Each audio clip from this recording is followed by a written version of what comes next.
Parks Planning Commission meeting Thursday, August 18th, 2016. Roll call. Commissioner Camerota? Here. Commissioner Peterson? Here. Commissioner Fields? Here. Commissioner Lee? Here. Commissioner Sperber? Here. Commissioner Vanderwell? Here. Assistant City Attorney Doug Thornton? Here. Assistant Community Services Director of Development Armando Morales? Here. Public comment. This item is either for public comment on any action item or for general public comment and is limited to no more than 3 minutes for each commentator. Any public comment? Close the public comment. Approval of the agenda. Motion to approve. Second. Second. All in favor? Aye. Opposed? Agenda approved. Approval of the minutes. There are 2 sets of minutes. First set of minutes is from the meeting of August 4th, 2016, the Planning Commission meeting. Yes, Mr. Chairman, I've got one correction on item number 5, or not item number 5, I'm sorry, on item number 11 in the thing. We show the date of June 30th, 2016. It's the date when the end of our new members' date. Do you know what the right date is there? Okay, so it should be June 30th, 2018. Yeah, I got versus that 16. too. I think it's a typo error, isn't it? Just a typo. It should be noted though. Then Diane, you're actually have it for a year, so. Oh, Not, thank you. not us voting in the past to put you up. So that's the only correction Let the I've record got. show that's 11, item 11 under general business, the motion. Right. Okay. Under that, turns out move that we approve the minutes. Second. All in favor? Aye. Any opposed? Minutes of August 4th, 2016 pass. So the second set of minutes are from August 4th, same date, 2016, the Planning Commission workshop. Mr. Chair,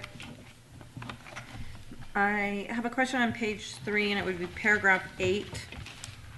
It starts with TER, so I don't know if there's supposed to be wording before I it, got that or... too, thank you. Looks like there's a dangling phrase there. Three paragraphs from the bottom, first sentence, and confirm that the trip generation for this use. Everyone see that? Yep. Thank you, Commissioner Vanderwell. Correction? Does anyone know what that word is supposed to be? Yeah.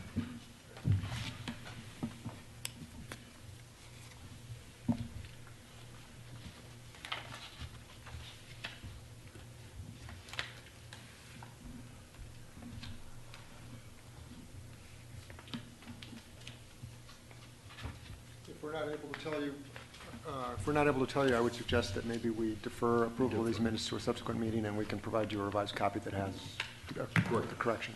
Okay, motion to defer approval. No, one more second. Commissioner Vanderwell has multiple corrections. No, it was just this Just the one? Mm-hmm. Okay. My fault. Can I proceed, counsel? Thank you.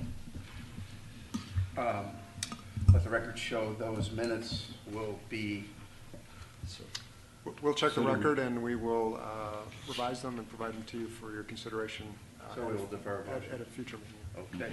There will be no motion on the second minutes for the workshop of August 4th, 2016. Good enough? Yes. Thank you. Announcements and committee reports?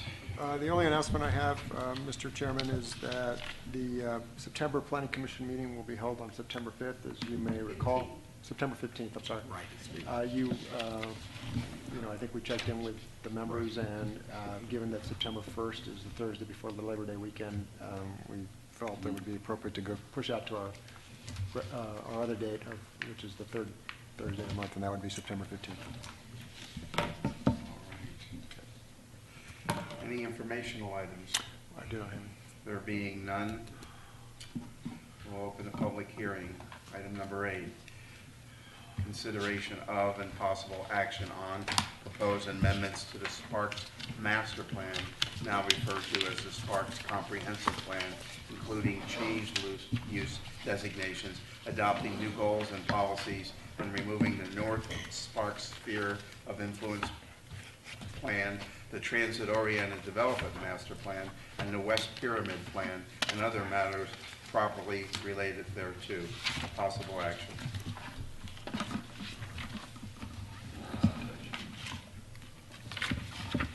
Good evening, Planning Commissioners. I'm Karen Melvin, Development Service Manager. As you just stated, this is a review tonight of our comprehensive plan that we've been working on for almost a year now. We've had numerous meetings with you to review different components and as we develop this plan. So what I'd like tonight is just to briefly go through where we're at on the document tonight, and then be having discussion and questions that you have with that for us. Man,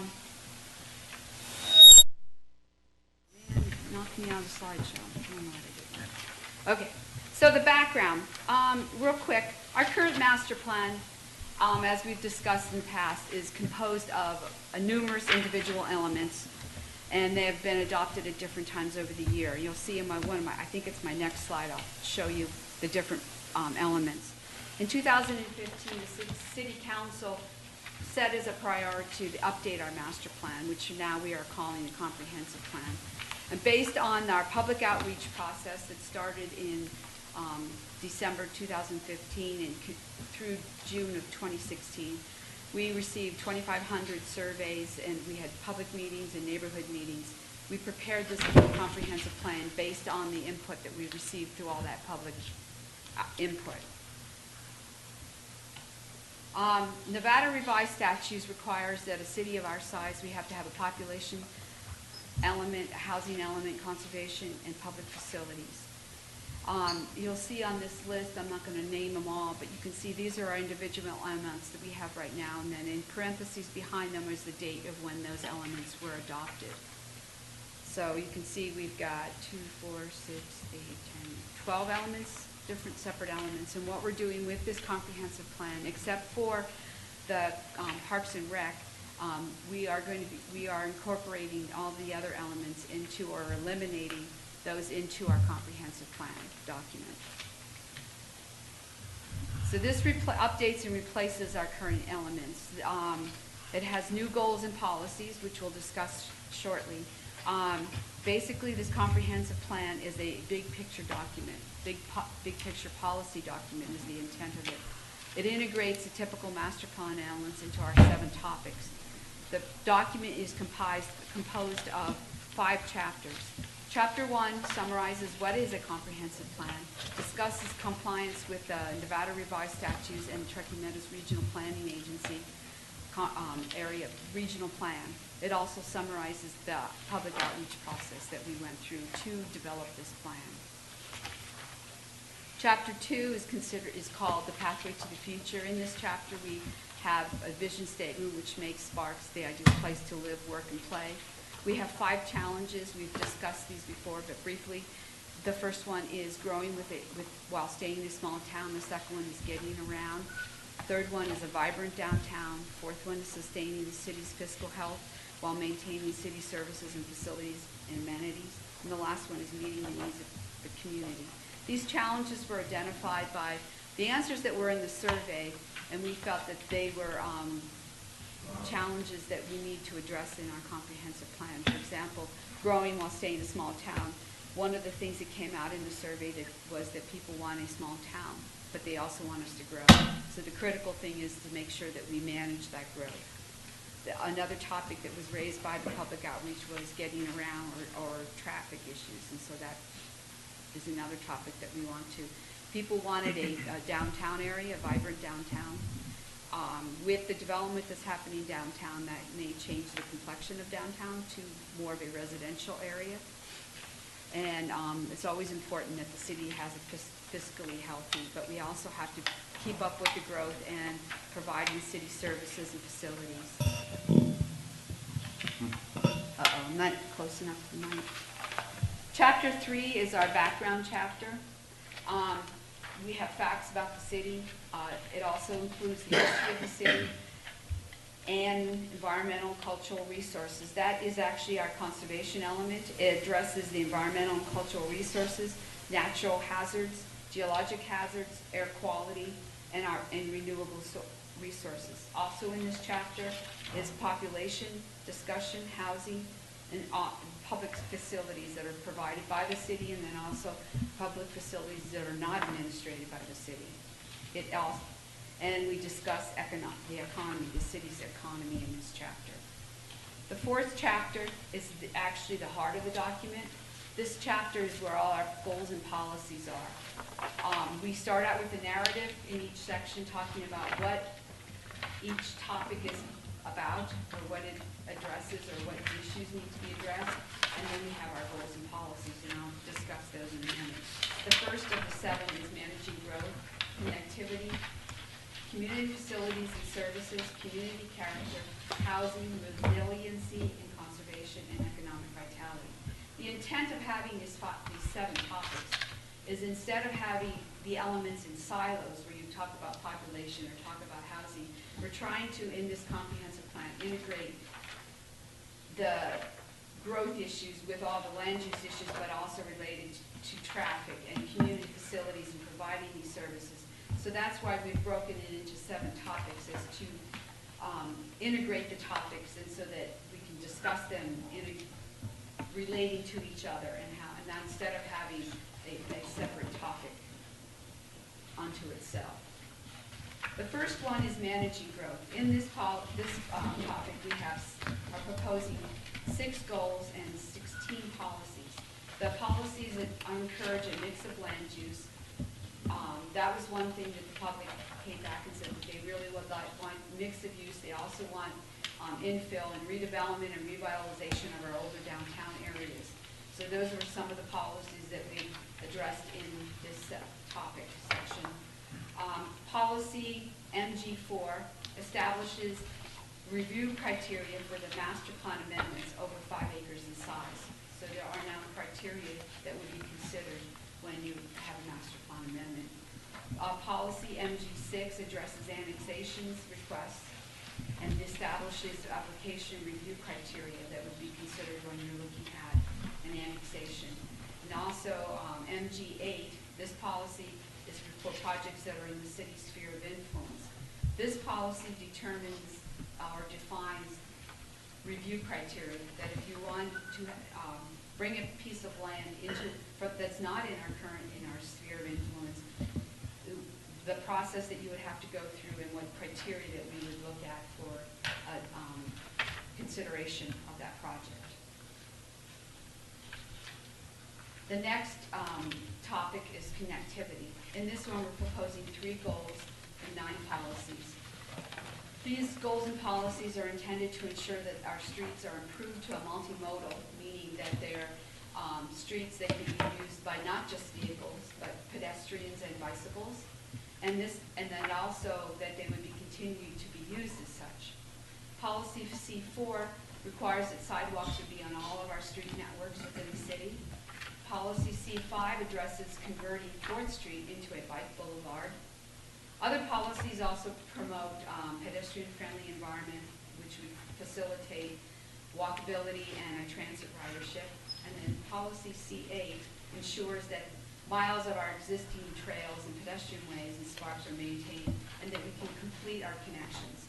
We have a lot of little segments of trails and stuff, and so one of our goals or policies is that we would like to get the connectivity between the existing trail system. Also in this section, we included a map, which is a complete street map. Now this map, you'll see on here different hierarchies of the type of complete street. We have identified on here, these are the streets that we would like to have as complete streets, but we've also established by the color the hierarchy of what type of street they would be. The blue streets are sidewalk, bike lane, and also a roadway. If you see the orange street, that's sidewalk and a roadway only. And then the green street is a bike lane, but it's also we're identifying as a potential bus rapid transit route. what the intent of this plan is, these are the streets that we want to see that have these conditions on them. So if a project comes in, for example, from regional transportation, we would go back to this map and say, okay, are you designing that street to be consistent with our complete street map? So that's the intent. Karen, Yes. real quick, on the green one, where you said bike only and maybe buses later The on? BRT, So is bicycles, period, no autos? No, it would also be automobiles. Okay. Yes. All of these streets will have vehicles on them. But it's also, that's being identified as a potential bus rapid transit. Hence, we would need to make sure that we have good pedestrian facilities, and then we also want to have bike facilities. Because on the buses, you can put your bikes, and, so that's another connection with the bike system, is using your bike or walking. Do we know at any time in the future if Reno will enter on, that's 4th Street, correct? Or Prater? Prater connects to 4th Street, yes, that is one of the projects that is prioritized by RTC. But at Rapid Transit, does Reno have that already? Their 4th Street, do we know? No. Oh, Yeah, he could just brought ex- to my attention that, yeah. that what? I pulled this map accidentally from an old presentation. In the plan that's before you tonight actually has an updated map. I Right. apologize. That's- You'll see that the green line, we actually are only doing the BRT now as a yellow on here. So it's in Prater, which will then be connecting to the City of Reno's 4th Street project. Right. And just so you understand, presently, the Rapid only goes up and down Virginia Street, goes to their downtown and south, turns around at the mall, and then in that, presently, they're trying to do a project getting it up to the university. And this would be the second transit one, and this thing is actually under design and probably starting, I know, within the next 6 months. Or Yes. something, I believe right? it's- Yeah, anticipated. Yeah. Is that early 17, isn't it? Right, so this will be our next one in the multimodal 4th Street. Okay, thank you, Karen. We can go back to the PowerPoint. Thanks, Jim. Good catch. Wrong. This other exhibit, this figure that we have in this chapter is identifying our trail systems and identifying what's a walkway, a bikeway, or a trail. So this is also a map that we want to, be able to show where our existing trails are, or where our future trails are, and also where we need to get some connections.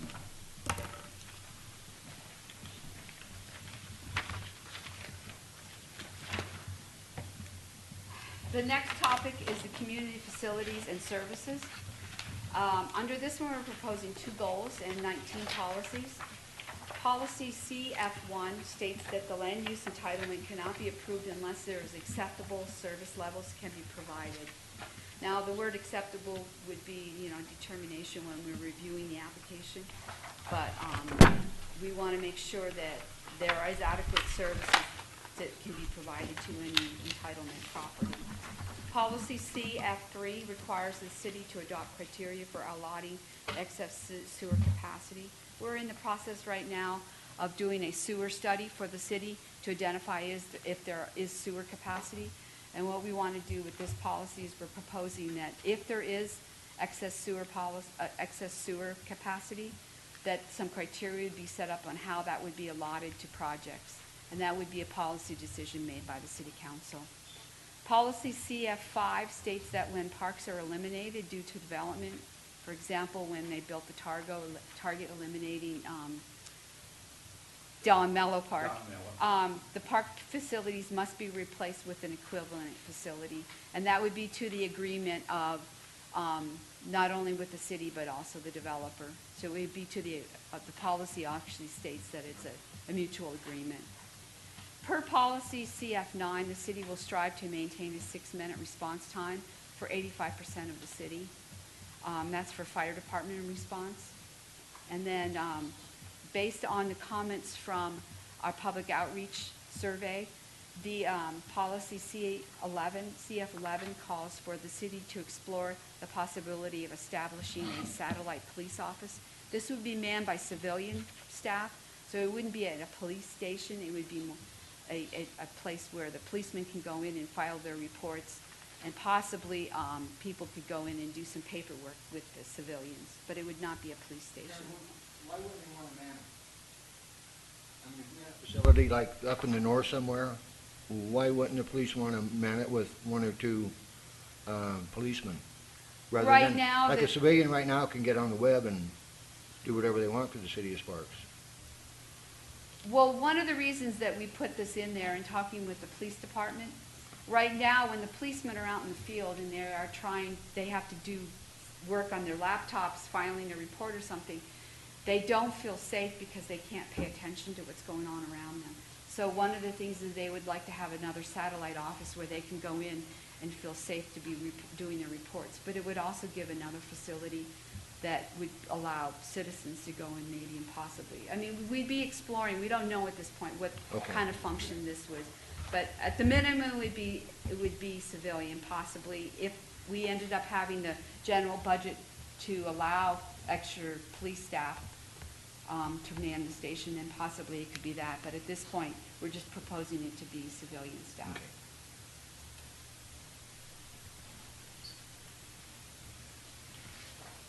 The next topic is community character. And we're proposing one goal here and 10 policies. Some of the policies that I wanted to bring to your attention tonight is policy CC3. This is where we're evaluating the creation of a historic district. We've already got in our Sparks Municipal Code the establishment of regulations on how to do that, but we would just have to look at. Also in the document in the Sparks Today chapter, we also identified that we've done 8 assessments over numerous years we had gotten grants to do an evaluation on historic structures in our downtown area. And there's a map provided in chapter 3 that shows you those areas where we did conduct those surveys. There were 8 of them over a succession of years. Policy CC4 directs the city to increase as feasible the number of special events. That was one of the comments that came out a lot in our survey, was that people want these special events. So we're going to have to look at maybe possibly increasing the numbers, but also how one of our challenges is going to be how, if we keep them in the downtown, how they're going to operate. Because you know, with the construction right now, a lot of the staging areas and parking areas are being eliminated. Under policy CC6, we're proposing to encourage public art in our major and private and public projects throughout the city. And we've already, the council's already approved that there be a Arts and Culture Commission, and they're working on establishing that right now. Under policy CC10, requires us working, or the city working with the Regional Transportation Commission and the Department of Transportation to plan and design. I don't know what caused that, but yeah. Don't do it. I think probably Art's to blame for it. Yeah. Yeah. Because I haven't moved. I'll take the blame. Anyway, now that I've got your attention. Yeah. The major road capacity expansions to minimize the degree to which the widening of the street divides a neighborhood or creates barriers for pedestrian, bicyclists, and other non-motorized travel. What this is getting at, this policy is getting at, is we don't want, if you widen the street through a neighborhood, we don't want that to end up creating a psychological and physical barrier in that neighborhood. Karen? Yeah. On policy CC6, encouraging public art, what does that entail? Well, What would we like to see? We, at this point, haven't defined what that would be, but we, as projects if a project came in with a plaza, we'd say, well, have you considered putting in some art structure in the middle of that plaza, or even doing, in my opinion, this is just my opinion, but I would think even a nice fountain would be considered like an art kind of, So as projects come in, we would say, have you considered, or encourage them to do that. I know this goes back, and Doug might refresh me on it, but wasn't there somebody on Public or on the city's property that was drawing people's faces and trying to sell them or something, and it went to the Supreme Court, I think? He was not doing character art. He had effectively paintings that he had made that he was trying to sell without A license. a business license on city property. It was not accepted. The certiorari petition was not accepted. The Ninth Circuit said that he could do that, and that requiring him to do otherwise violated his First Amendment rights. So yes, is the answer.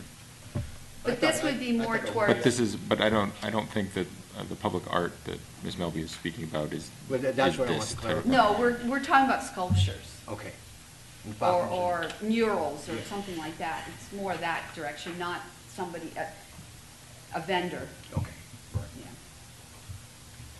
On this point also, the city council has essentially provided an allocation of the 2.5% new tax on what's earmarked for projects at Victoria Square to seed the public art program for downtown. Good.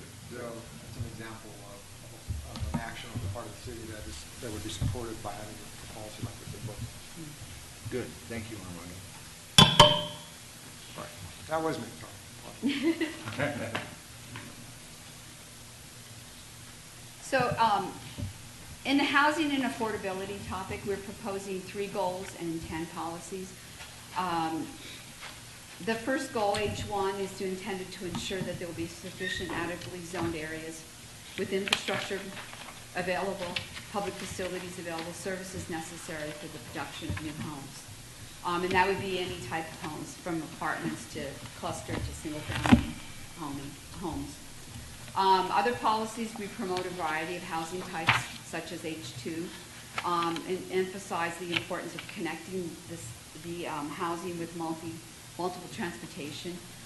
Again, this is an example of where we're trying to integrate the connectivity or the transportation element with the housing. So we're saying that it's important to have housing, but we also need to look at where we're putting this housing so there is available transportation opportunities for people. Also, policies H6 and H7 address the city's needs to comply with the state requirements for housing, while others are included to facilitate the development of multi-generational housing. One of the things that we did add to you, based on the public input that we've gotten when we had the draft go to you on the 4th, so one of the comments we did receive was there was concern that we didn't have anything on senior housing, and so we have added to our policies some wording that specifically address senior housing. So that is one change that we did do change between the August 4th document that you cite and this one. Where's that in, Ken? I can. What section? 426. 14. Yeah. That's a good answer.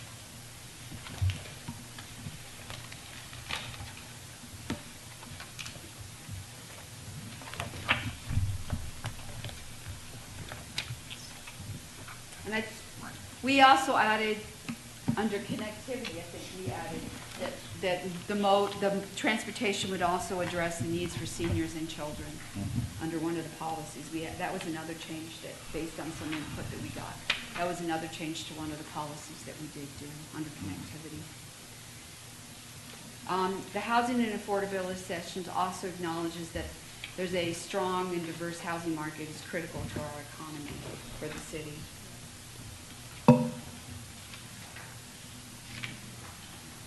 Under resiliency and conservation, we're proposing 4 goals and 25 policies. If you look in comparison to the other topics, this is a lot more policies, substantially a lot more policies, and that's because this topic is addressing our conservation element, which has a broad range of, water resources to water conservation, to geologic hazards, that's that kind of stuff too. So that's why we have 25 policies that we're proposing to you tonight. I don't know if you've noticed that this section actually had substantially more policies than the other topics.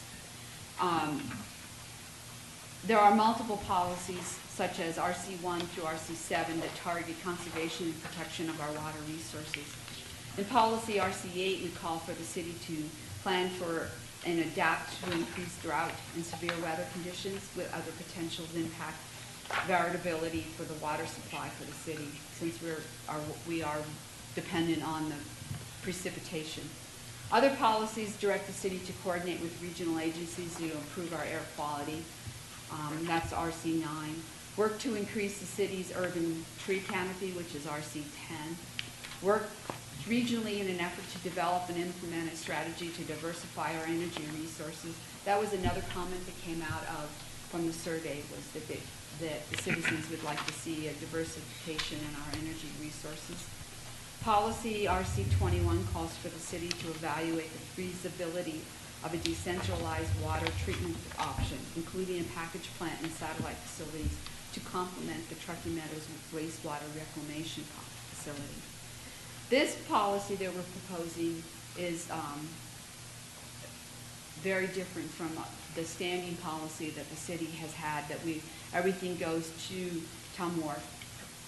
But with some of the potential development that's going to be coming, this was added as a possibility that we would be evaluating if that's going to be needed, and then also where it would go. RC23 is for preservation and protection of significant natural resources. That was another one that came out. Previously, the wording was on protection and preservation of natural amenities, but we added the word significant because one of the concerns that came out in one of our stakeholder meetings was, so is that a little rock cropping or is it a big one? So we added the word significant. And that would be a policy decision by the Planning Commission, City Council, on if they felt that, that's significant or not. But that's one wording that we did add to that policy. On policy RC24, we promote the protection of cultural resources. Karen? Yeah. Real quick, you have up there resiliency and conservation, but here I got resiliency and sustainability. So, and so does Diana, so I'm wondering. That's probably a typo on my part. On 427? Yeah, it's a typo in my slide. That's what I get for trying to hurry up and pull the PowerPoint So it's together. conservation or No, sustainability? sustainability. Okay. Yeah, I'm sorry. That's all a right. typo on my part. And the last topic is economic vitality. We're proposing 6 goals and 10 policies. Some of the policies I wanted to bring to your attention was EV1, which specifies that the city build on our position as a leader in special events by investing additional resources to event venues and adding also new events. And again, this is related to our previous one where we were saying adding events under, I think it was under community character. So this is another policy that's interrelating between other policies. Policy RV4 directs the city to develop and implement a strategy for attracting new investments and more employment-dense, higher-paying industries to the region between the area between Interstate 80 and the Truckee River. Policy EV5 calls for the city to undertake an analysis necessary to determine the feasibility of expanding the city limits to include the area east of the city's corporate boundary and north of Interstate 80 for job-generating land uses. Again, this is another one that interrelates back to our managing growth policies. Policy EV10 requires prior to or with an application of a land use approval, such as a tentative map, administrative review, or conditional use permit, development projects on greenfields of 20 or more acres to demonstrate that they are fiscally positive to the city for a period of at least 20 years. The city's foremost economic development responsibility is to assure that Sparks is an appealing place to live, work, and do business. Sparks does so by providing municipal infrastructure, facilities, and services in an efficient and most cost-effective basis. Given that the interrelated and the overlapping nature of this plan's policy framework, many aspects of the city's economic development role has been addressed in other sections. The economic vitality policies therefore focus on more typical economic development goals, such as attracting and retaining investment and jobs in our region. The last chapter of the comp plan is implementation and measuring strategies. What we've done in this chapter is we've taken all of the goals and policies, which according to my math is 121 total, and we've put them in a matrix, each goal in each matrix under the topic. And the matrix is the same for each topic. It addresses the responsible department or agency for that policy.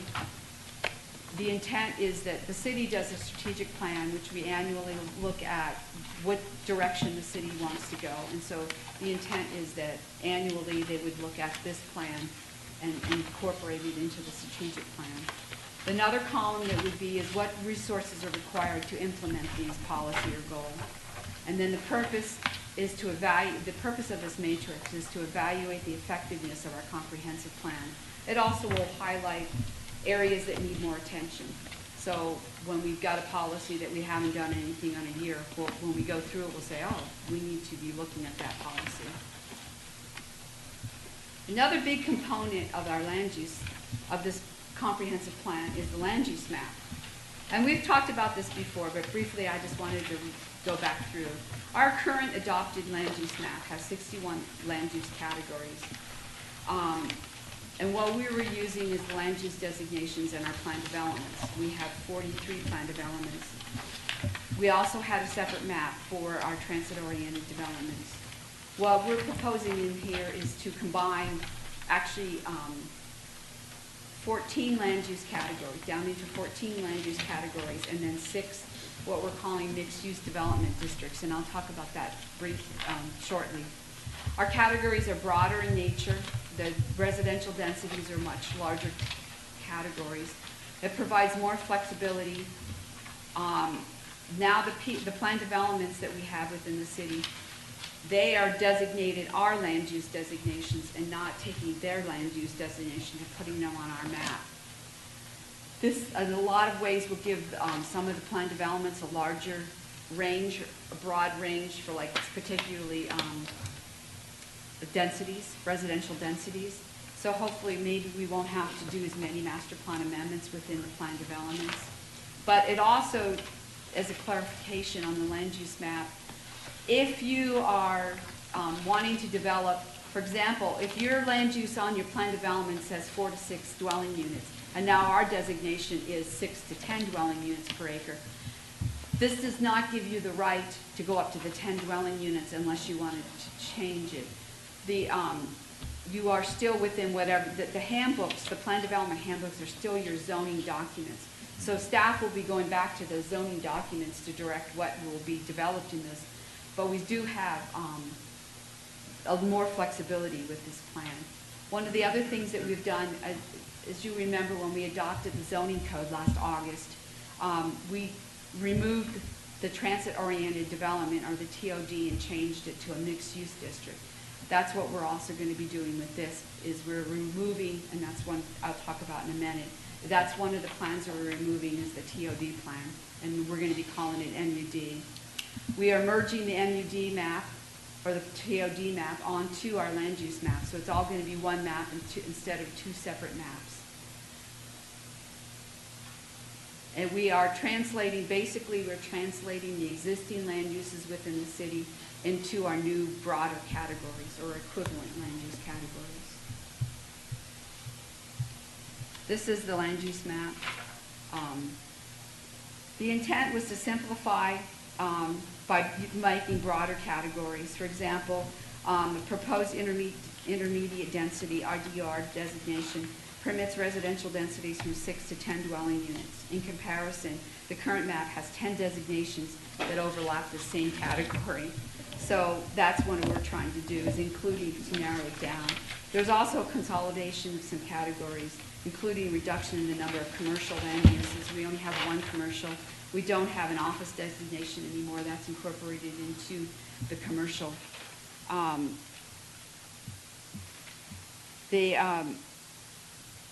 The proposed land use map does not change what is currently allowed in planned developments. It just, as I mentioned, we are converting their land uses into our land use designations. The new map, however, will potentially permit handbooks to be modified without requiring a master plan amendment. We feel this less categories makes it easier to understand and also administrate. One of the things that we noticed in going through the categories is that commercial does not allow multifamily uses. And if you look at the table, we don't allow multifamily. Well, our zoning district allows multifamily districts. And so we're requesting tonight as staff that you allow this in your motion, if you are going to make a motion to approve or adopt the master plan tonight, or comprehensive plan, that you would include in your motion that we can change that land use to incorporate multifamily. We want to be consistent with our zoning designation. As I mentioned earlier, as part of this adoption of the comprehensive plan, we're proposing to eliminate 3 of our existing area plans. The first one is the Northern Sparks Sphere of Influence. This plan was adopted in 1991 and it covers the Spanish Springs Valley within the city limits. It was established land uses and was used for planning of provisions of facilities and infrastructure. This area is mostly developed or either planned for at this point, so we feel that the plan is actually no longer serving this area. It also has in that as one of the policies that any development within the NSSOI area requires a planned development. And with the adoption of this comprehensive plan and the elimination of the NSSOI plan, that would be eliminating that policy, that we would not require that any development within the Spanish Springs area would then, or former NSSOI area, would have to have a planned development handbook anymore. The next plan that we're proposing to eliminate was adopted in 2008. This is the area west of Pyramid Highway in the Spanish Springs Valley. It's generally not developed, but the majority of it is the Sonoma Highlands Handbook. So it is covered by that plan development. The TOD plan is the last one that we're proposing for elimination. And that was adopted in 2009. What we've done is we've gone through that plan and incorporated the policies and goals and I can't think of the word, but the intent or whatever in that we've incorporated that into the current plan that is before you now. We went through and looked through the whole document and said, okay, we want to keep this and we will put this in that section. So we are incorporating the TOD. So we're not really and truly, honestly, not eliminating this plan. We're just eliminating the terminology, the TOD, to now be called a mixed-use district. What we'd like to reserve the right, staff would like to request that we reserve the right that as we go through, I've already found some mistakes, typo mistakes. We would like to reserve the right that we can do editorial changes that would not change the substantive or the content change. So we want to be able to reserve the right as we're reviewing this document in the future. If you approve it tonight, that we want to reserve that we can do editorial changes without having it come back to the Planning Commission. That does conclude my presentation, and we are recommending that you approve it, or hope that you approve it. I'd be happy to, any discussion, comments, questions? Questions from the commission? I have one. Karen, if we should approve this and then you make these changes, are we going to be notified to the changes made? You reserve the rights to make these changes? We can notify you, yeah, if you would prefer that, but I'm talking about editorial changes. One of the things, for example, on the cover. Ms. Milby, can we not call them editorial changes? Can we call them typographical errors, Okay, please? typographical Thank you. Oh, those, where we're getting. Yeah, Oh, that's what I'm talking about. Yeah, For that's example, it. on the front cover, one example, is it says the plan guiding the Sparks. And that should say either the City of Sparks or get rid of the word the. Yeah. That's the kind of thing that we're talking about. That's fine. And then also, I received some comments. When I was writing the section, chapter 3 on Sparks Today, I did work with all of the different departments within the city, and the fire department provided me with some statistics, and Chief Garrison contacted me this week and said that the numbers he gave me were incorrect. So that's another correction that we would like to be able to do, is get the correct statistics based from the fire department in the document. Well, So I- that's the kind of typographic changes I that was we would just like to basically incorporate. worried about meat changes, you know, No, somewhere. if they're substantial, we would definitely bring them back to you, but I'm talking about corrections like that. I have a question for Ms. Melby. Last time we spoke of a silo, and you referred to it again tonight as silo, but in your background, bottom of page 2, master plan, next to last paragraph, you refer to it as solo elements. So do you want to use the phraseology solo or silo elements as a reference to how It the should be plan- silo. Yeah, that's what I thought. So if you look at the bottom, in your background, please, bottom of page 2, next to last paragraph, Oh, in the staff report are you talking about? in the overview, Oh, I can just give you the page. that should be silo. That's what I thought, Yeah. yeah. You're right. Thank you. I believe in the document, we actually say silo, not silo. Yeah. I And will we check referred that. to it as silo That's- last time. That could be another typo. Thank you for bringing that to our attention. Yes. Mr. Chair, Yes. I have a few questions. First of all, I didn't get page 436 in my manual. I got two 434s, just so, Oh, okay. I mean, you can, That was. since you made 40 of them, just want to make sure that,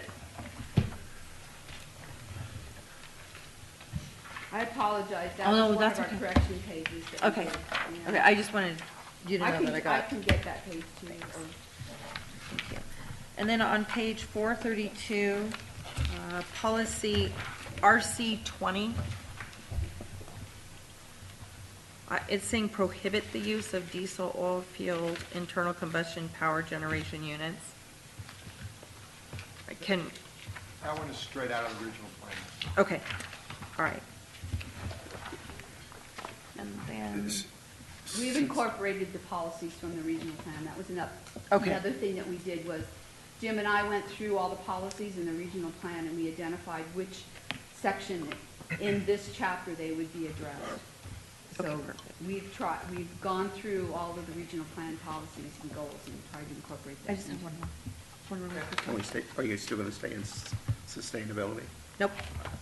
So if you have sustainability, do. I can wait for my next one. Thanks.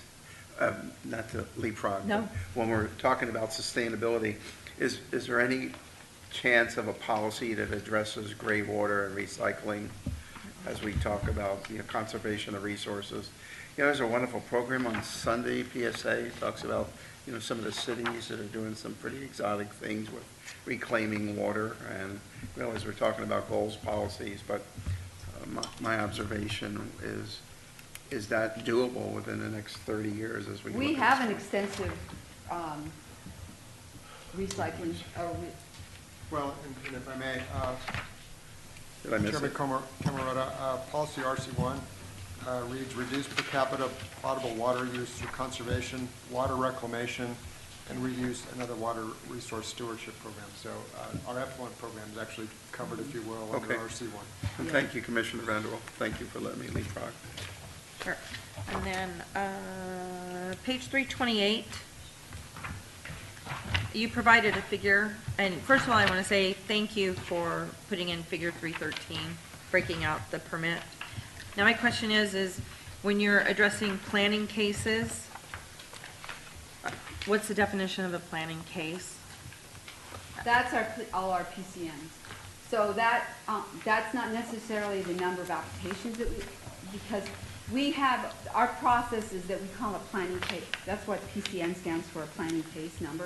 Okay. And so a lot of times, if you have a annexation and a master plan and a rezone, that'll all be under one planning case, and not, even though it's 3 applications. So this is representing how many planning cases that we have submitted each year. Okay, so in other words, it's a mix of if there's development or anything else that's just all put together Yeah. and named a planning case. That's it. So a lot of times, you know, if it's a zone change and a conditional use permit, it'll have the same case number. Okay. It's basically, you might think of it in a sense as a project, right? So, Right. if you have, you know, if someone is doing something that requires multiple entitlements or steps, and they're aggregated into a single planning case, but it's one project.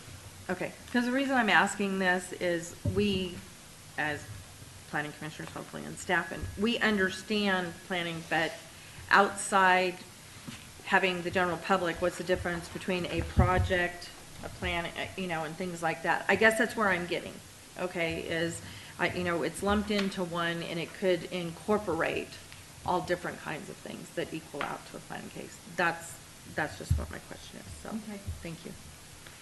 I'd like to come back to background. You referenced that there was an insert and that indicated where the former master plan was and how that's been addressed in the current. I don't, was that in our package? You mentioned there was a chart, but it did not appear on the screen. What you were talking, you and Jim went through and located where things are, where they meet. On the I did the regional- regional plan. Okay. We took all the Was- policies is to the what- regional yeah, plan. And so that was. Was there a chart or a page? Okay, you're just referencing that, okay. Yeah. No, that was a working document for staff. Okay. Not to be included in this package. Okay, thank you. I'm really impressed with this that you put together, honestly. Not only is it gonna be easier and fairer for the developers coming in, but for staff. You know, you go right to the page. I know Jim and I were talking about incorporating everything together like that. I mean, it's just, this right here is more or less like the Bible, this comprehensive plan, really. And there's a, I mean, you gotta take our hats off to, I mean, staff, to RAD, all the downtown people. What impressed me, I think, the most is the community outreach. I know before there's been a lot of surveys sent out, and I don't know how many the city sent out before, but you might have got 200 or 300 back, maybe. I mean, this time it was just really, I mean, the citizens of Sparks, they really want to get involved, it seems like. And it's a good way to kind of, you know, open their eyes of what we're really doing here. So I really am impressed. It's, I mean, it's good, it's good. Any comments? Yeah, let's stay on the outreach. One of the things, as you remember, we were concerned and we discussed at the last meeting on the outreach was organizations and groups of whether you've gotten input, and we actually put together an actual list. Could you explain, and we gave you probably 10, was that Diane? On that? It was a few. It was quite a few on the list.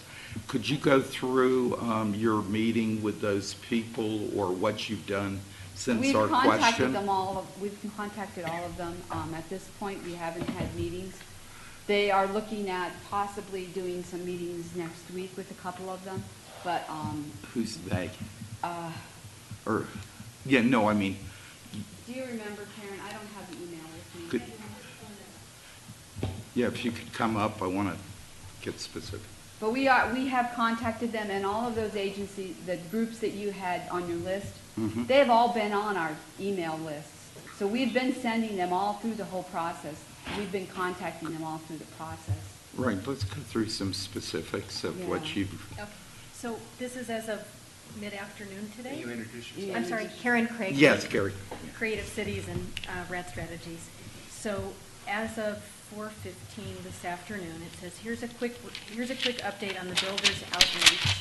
Number one, the Nevada Builders Alliance, they Right. responded with a date and options for they're available the last week of August. They want to meet in Reno, any day works, blah, blah.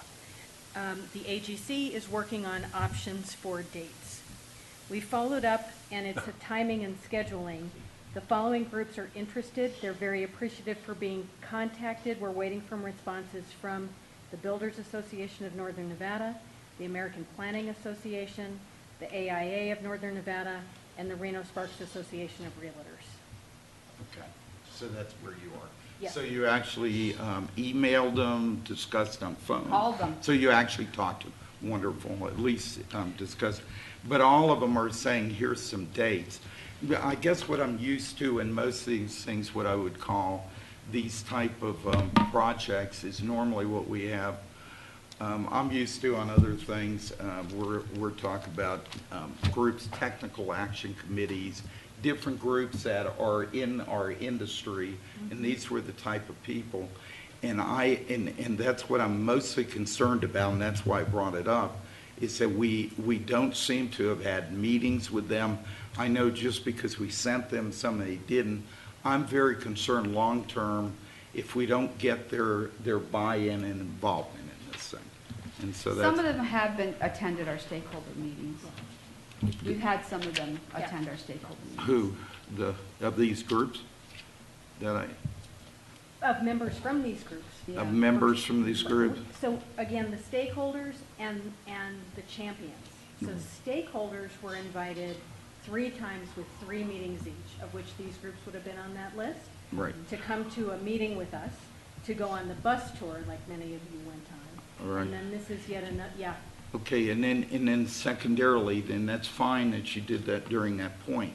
Now, since you wrote this report, I only received my full report here Monday. Have these groups actually been given this report? Because those are the things we want them to look at. I'm having no problem with your outreach Yeah. of trying to get, but We sent them- then we develop a document, and have you actually gone through them, or are they coming? Or now you're getting them and they would like to review it? So I think they appreciate the outreach. Right. They seem aware, but slow in that it was before you tonight, and the meetings are coming afterwards, All right. but nonetheless seem appreciative. But we did ahead of time, we did send them an email with a link to the document. When was this? Well, we only received It the- was before the 4th, before you even had your first meeting. So we sent them an email saying that this document's available online. It would seem like the AGC, they know exactly what we're doing, you know, and as far as them not setting a date and coming in, and, I mean, it just seems like, you know, we're not gonna babysit them. I mean, they know darn good and well what we're doing and why they should be involved. And, if they don't wanna be involved, then they shouldn't come down and have a fit, because they never had a say-so. I mean, that's what I think about it. But we They've did had send out an plenty of email time. to all, I believe, the champions and stakeholders that had the link of the document. And it's not just the building industry. Right. So a different example would be, let's talk about Edon, that put Right. out an entire vision of what's happening and never came to a single meeting or returned a single call. So there's a certain extent of, I know we're all on the same page, but shame on them. And I'll say that as somebody that tried. I can hardly see how we would want to hold up the progress that we've made, especially the work that you put into this. For all that, they have been contacted for meetings, that we should hold up any further progress on this thing because of them wanting later meetings. I can hardly see us doing that. I also think it's interesting that other subgroups tracked us along the way. So for example, the Retail Association participated in several meetings Right. to be able to inform their Right. constituents about how this might affect retail, grocery, and other. So, Right. in terms of interest groups, we did get some And the really. chamber. Yeah, the chamber was fabulous. May I ask a question? Edon never You're the chairman. contacted you people one time, Edon? No. Out of all of them. Yeah, we contacted them and Umpteen times. called them too. And just called not just and emailed held up the document saying, you're the one in the EPIC report that wrote this forecast. So Yeah. here's the plan that responds to the growth coming. Do you want to make sure it meets that expectation? Were the nifty And number 10 groups, were they again noticed about tonight's meeting? They know, Go ahead, Karen, but you're not gonna come. Not sure, that's okay. I would like to look back up and see. Thank you. Because I didn't write the invitation myself, so I'm trying to match what went out. Obviously, there's this paucity of Also, the neighborhood notice had all the dates on it. participation tonight. In support of what you're saying, there's a lack of participation. Right, I think we mailed to every citizen in Sparks. It was on the public notice. Thank you. Mr. Chair. So Yes, ma'am. after Workshop? well, after this agenda item was posted to the city's website last Friday, Right. which is when, it really became Right. available to the public, and it's in this specific form. Again, I think, everybody, Karen and Karen both reference how we provided links to the document in its previous incarnation, the version that was provided to you for the August 4th workshop. So it's substantively, by and large, very similar. Again, this last Friday, we posted it to the website, and Mr. Rundle, emailed the link to a number of parties, specifically including the agency and the builders, to say, hey, it's in its final form, it's going to public hearing on the 18th. So if you're interested please take a look at it, and please take a look in particular at Chapter 4, which is the goals and policies for the plan. So I can appreciate both of the perspectives that I'm hearing from planning commissioners this evening in terms of, we've been very above board in terms of, here are the steps, here are the neighborhood meetings, et cetera, et cetera, et cetera. And I can appreciate, the desire to move forward with it. I can also appreciate the perspective that's been expressed by a couple of you that, if they haven't yet engaged, then, it's maybe somewhat of a concern that at some point they will engage and they'll do. So, that question is up to the planning commission. Certainly, if you're prepared as a body to take action on it tonight, then, you can do so. I think if you wish to defer it and allow maybe some of these meetings that maybe there's been some interest in having with the staff, then that's certainly an option. So it's up to you. We will, staff will support, if you want us to do those additional meetings. If you choose to defer, we'll meet with those groups who are willing to do so. So I just wanted to let you know that I appreciate both perspectives, and whatever it is that your pleasure is, it's your plan, as we've said to you previously. We will act accordingly. Armando, and I do appreciate you saying that, like, you can go either way. We can either pass it tonight if we want, or we can go out of our way and try to contact, the other people. But how many times we got, you contact them, they don't show up, then what? Here we go again. We're going to, delay. I don't know. I mean, I'm ready to support it. Mr. Chair, I have a question. Yes, ma'am. I don't remember the dates, but what was the date when we did the neighborhood workshops?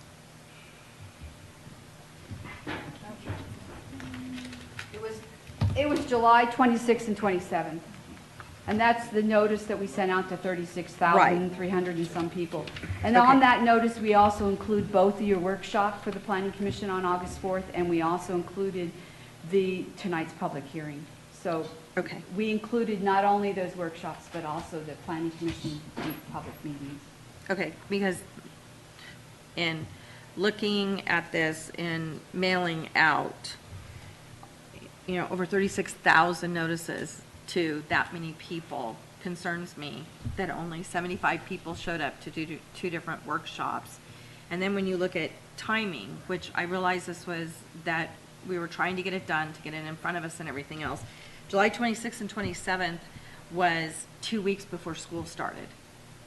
So I guess what my question is when we're mailing stuff out like that, how many people are hurrying up and finishing last vacations before school starts and everything else? So I guess what my question is did you get any feedback from people that maybe were not able to attend these two workshops or anything else? The reason I'm asking this is because I'm watching in other jurisdictions where there is definite community dislike for things that are happening in it. And my concern is just the apathy. So, We did receive one comment. Of all of the, I mean, we received a handful of comments on our website through the email address that we had set up with Ignite Sparks.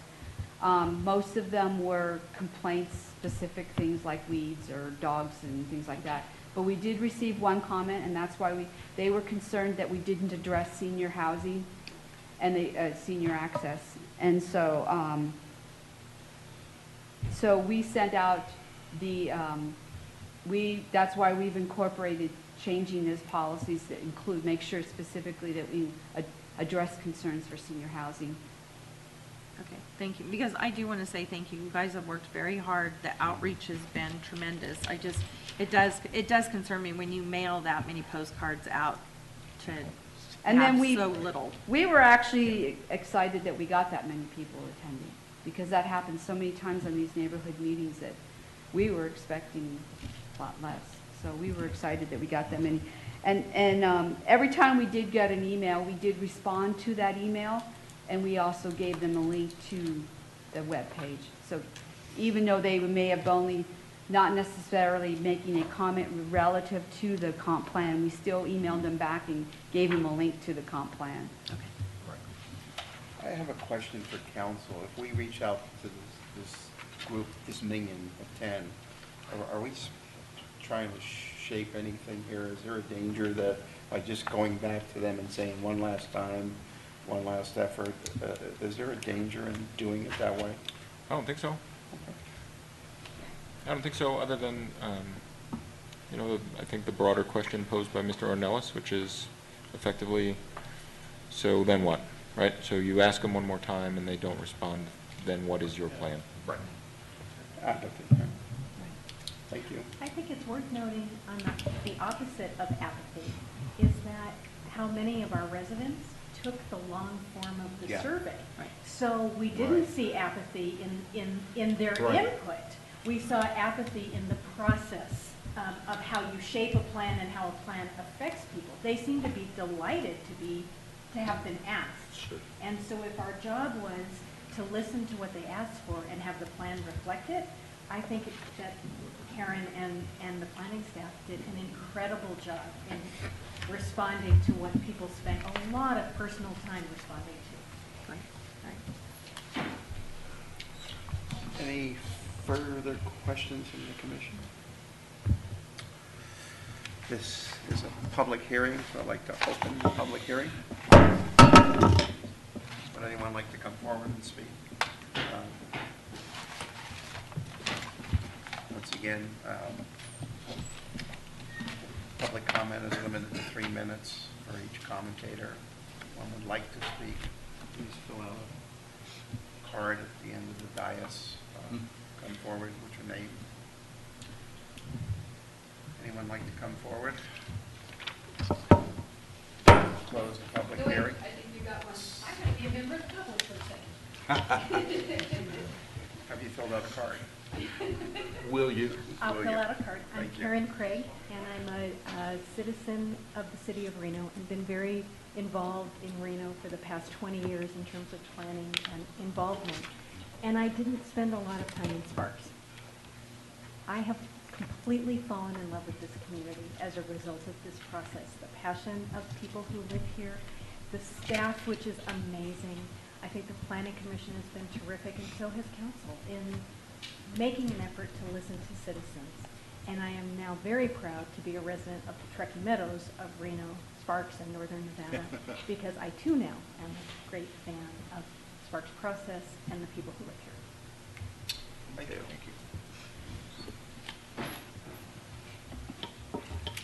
State your name, please. My name is Greg Evangelatos. I'm a professional planning consultant. My residence is 1365 Hilltop Road, Reno, Nevada. I am working on an application to submit to the Planning Commission City Council. And what I used the draft, especially Section 4, and spent most of the day today kind of going through that. And I think it's fairly clear, concise, and well-written. and I think Karen and her group should be commended for that. Number two, I think the idea of sort of getting away from plan developments case by case and having, 40 or 50 different zoning codes is, it created a certain environment in Spanish Springs that's created. Melding it back into a basic template, I think, is a wise move. And I think, generally speaking, the direction that the plan has taken has been quite constructive. And those are my comments. Thank you. Would you fill out a card, please? Yeah. Yes. Thank you. Anyone else like to come forward in the public hearing? There being none, public hearing is closed. Bring it back to the commission. Comments from the commissioners? Yeah, I'd like to make one comment. I think reaching out continually to people that don't come back to you, I think is just a circle that will never end. So I'm ready to make a motion and get this thing rolling. There's no more comments. Any other comments from the commission? I'm ready to. Okay.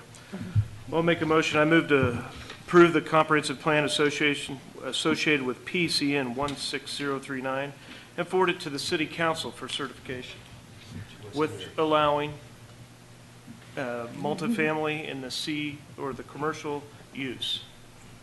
And also the reserve the right of staff to change. And then to reserve the clerical errors in the report for staff to change. I'll second that. We have a second. All in favor? Could we, discussion, is what happens at this point. Discussion, I do like majority of it, I'm not disagreeing. I really think waiting maybe a month would allow us sometimes with some of these groups, also some of the organizations looking through it.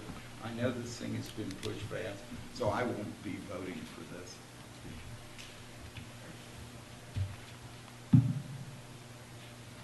Any other? All right. We have a first, we have a second. We'll take the vote. All in favor? Aye. Aye. Opposed? Aye. No. Nay. Thank you, Gary.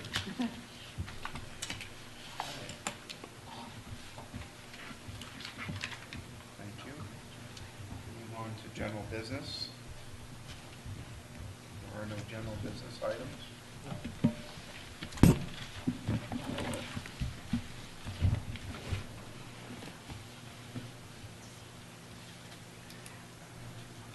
Last time for public comment, not the last time. This is again for general public comment, limited to items that do not appear on the agenda, and is limited to no more than 3 minutes for each commentator pursuant to NRS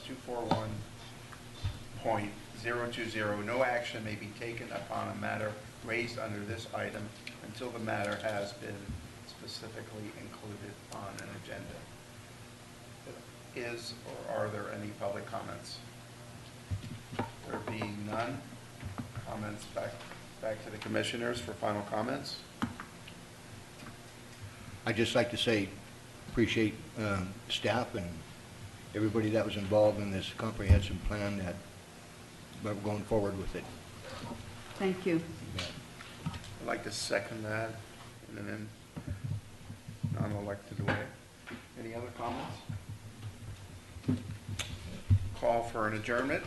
So moved. Second? All in favor? Aye. Aye. Meeting adjourned.